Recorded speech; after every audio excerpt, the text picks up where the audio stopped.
मैं pastor Michael योराशा हूं और मैं आपको दावत देता हूं कि आप इस चैनल को लाइक करें, शेयर करें और सब्सक्राइब करें और नोटिफिकेशन के बटन को दोबारा ना भूलें ताकि आपको हमारी आने वाली अपडेट मिलती रहे। खुदावंद आपको बरकत दे। चलें कलाम की तरफ बढ़ते।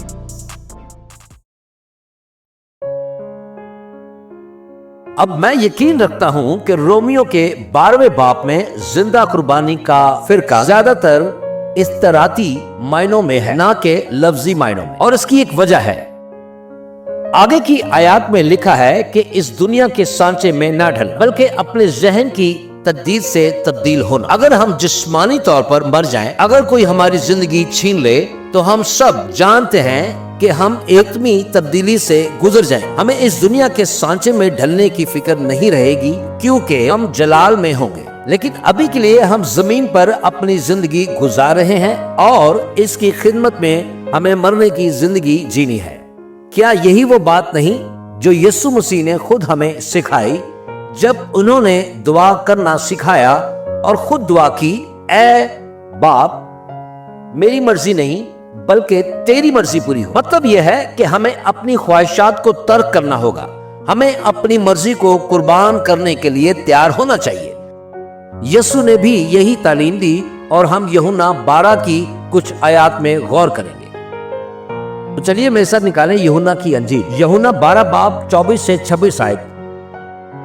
ये लिखा है, मैं तुमसे सच कहता हूं कि जब तक कि गयों का दाना जमीन पर गिरकर ना मरे वो अकेला ही रहता है, लेकिन अगर वो मरे तो बहुत सा फल लाता है। सुने, तो मतलब ये कि जब बीज मर जाता है तो बहुत सा फल लाता है।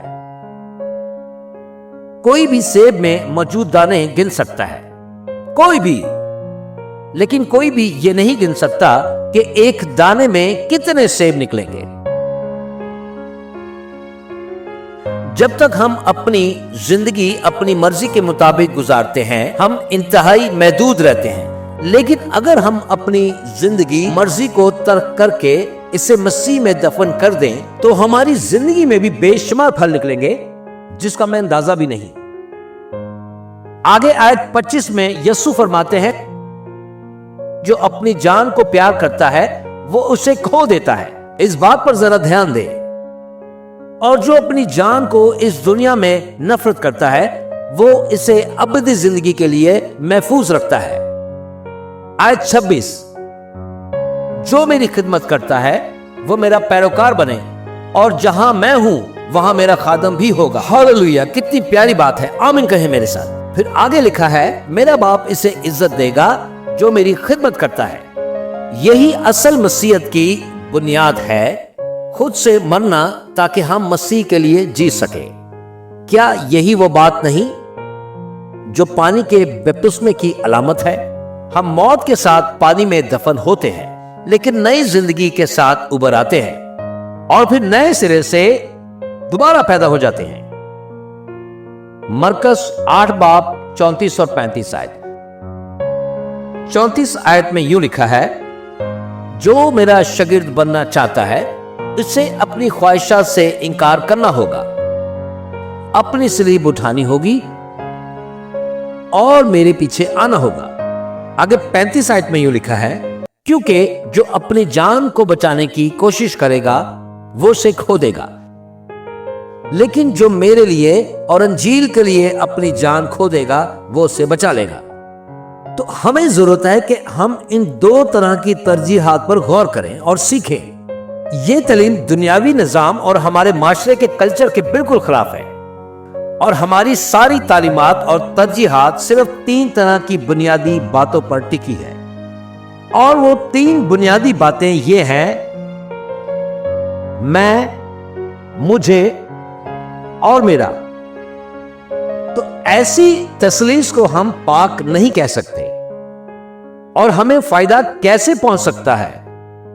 मेरी जात को और मेरी बरकत को इनके गिर्द घूमता है। लेकिन अंजील हमें सिखाती है कि हम तब तक जिंदा नहीं होते जब तक हम खुद के लिए मर नहीं जाते और नए सिरे से पैदा नहीं होते। तो यही वजह है कि इसी बारे में खास तौर पर मसीह यीशु ने कहा है कि वो कहते हैं, चोर आता है चोरी करे, कत्ल करे और हलाक करे। لیکن میں آیا ہوں تاکہ وہ زندگی پائے اور کثرت کے ساتھ پائے اور بافرات پائے۔ یسوع ہمیں ایک زندگی دیتا ہے جو خوشی، سکون اور روح القدس سے بھرپور ہوتی ہے۔ یہ روزانہ کی چلنے والی راہ ہے، صرف اتوار تک محدود نہیں ہے۔ تو یسوع کے پاس آئیں اور زندگی پائیں اور کثرت کے ساتھ پائیں۔ یسوع ہمیں زندگی دیتا ہے جو خوشی ہے، سکون ہے اور روح القدس سے بھری ہوتی ہے، اور یہ زندگی ہمیشہ کی ہے، خوشیوں سے بھری، اطمینان والی، تسلی والی۔ اور یہ وہ زندگی ہے جو دینے کے لیے مسیح یسوع ہمارے درمیان آیا ہے۔ تو یسوع کا پیار اور اس کی برکتیں آپ حاصل کریں اور دوسروں کے ساتھ بھی بانٹیں۔ تو سنیں خدا کے لوگوں، یسوع صرف اتوار والے دن نہیں بلکہ ہر وقت ہمارے لیے میسر ہے۔ آمین کہیں میرے ساتھ۔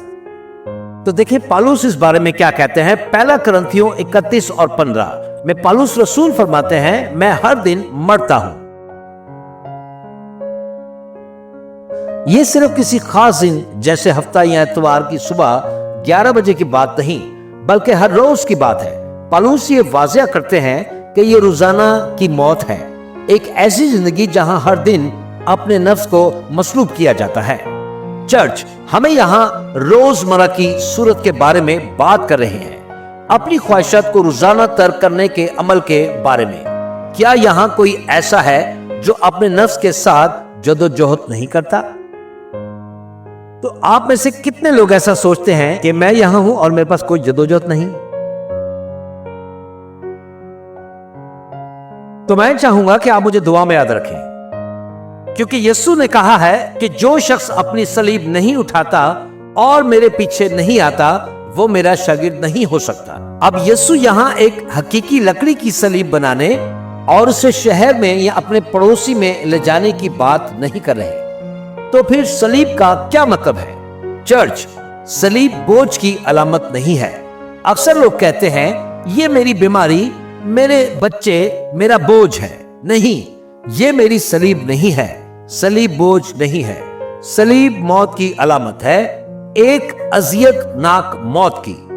یسوع کے زمانے میں صلیب کا صرف ایک ہی مقصد تھا اور وہ تھا مصلوب ہونا۔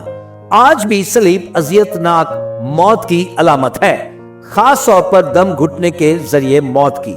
یسوع ہمیں یہ سکھا رہے ہیں کہ ہمیں اپنے نفس کو ترک کرنے کے لیے تیار ہونا چاہیے۔ ہمیں اپنی نفس کو ترک کرنے کے لیے تیار ہونا چاہیے۔ ہمیں اپنی خود غرضی کو ایک طرف رکھ کر اسی کی پیروی کرنی ہوگی۔ ہمیں یہ کہنے کے لیے تیار ہونا ہوگا، ہاں خداوند جب بھی، جہاں بھی، جو بھی اور کسی بھی قیمت پر یہی زندہ قربانی کے طور پر خود کو پیش کرنے کا مطلب ہے، اور یہ خدا کی سب سے اچھی، پسندیدہ اور کامل مرضی کو جاننے کا پہلا قدم ہے۔ ہائے، میں پاسٹر مائیکل یورشا ہوں اور میں امید کرتا ہوں کہ آج آپ نے اس چھوٹے سے پیغام سے بہت برکت پائی ہے، اور میں چاہتا ہوں کہ مسیح کا یہ پیغام پوری دنیا میں پھیلانے کے لیے آپ ہماری مدد کریں۔